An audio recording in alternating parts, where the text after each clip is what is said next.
This is my first proper video about Alchemist, the game I've been working on for a while.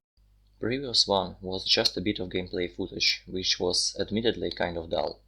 I hope that my commentary can make things more interesting. I've also got some new things to showcase. This is how the game looked a week ago, and this is how it looks now. This was done with OpenGL pixel shader and some code related to torches to make them flicker. It's surprising how much it adds to the look and atmosphere of the game. Also fireballs. They look so much better this way.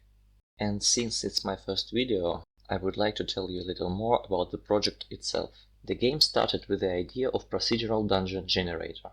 I had a half-realized algorithm that I tried to implement several times but never finished. The idea of it is quite simple. We start with a random cell on a grid, call it entrance, and form a room around it. Then we build a hallway leading out of this room and try to position a room at the end of it. If it fails, say there is no space for a room at the end of the hallway, then we cancel it.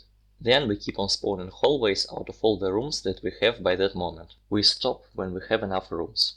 The most complex part was avoiding weird architecture, like rooms spawning on top of each other, hallways going straight through room, etc. Here is the code for the generator. It's written in Lua, and I'm using love as a game engine, which I guess makes me a hipster or something. What I just described is basically this main loop.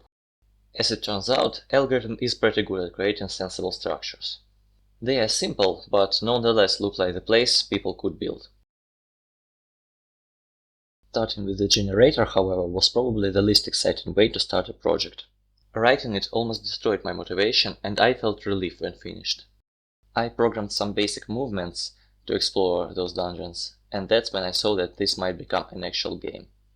A game about Alchemist was initially an entirely separate idea, and only then I decided it's going to be that. I started adding mechanics and decided that from now on, for every boring bit of code, I'd add something that I could interact and play with. So I added those torches that can be turned on or off, doors, messages on touching walls, field of view using another piece of my code from several years ago. I added examination mode, basically like in Dungeon Crawl Stone Soup, to taste in-game cursor. Then I knew I'd need some kind of targeting interface and implemented Fireball just for that. With Fireball came the mass destruction of levels' contents, and with it I started to worry about saving data and persistent changes to the world. So I added level transition to test saving and loading world state. I decided that it would take you to the pre-made surface area, so I added support for static levels, a bunch of new tiles like grass and trees, and new interactions that seem fun to me, like scorching trees with fireballs. I dug through a lot of pictures on OpenGameArt to find tiles that fit each other well enough, modifying some of them in process, like that grass that was way too saturated initially. I personally like the current look and plan on going on with this style.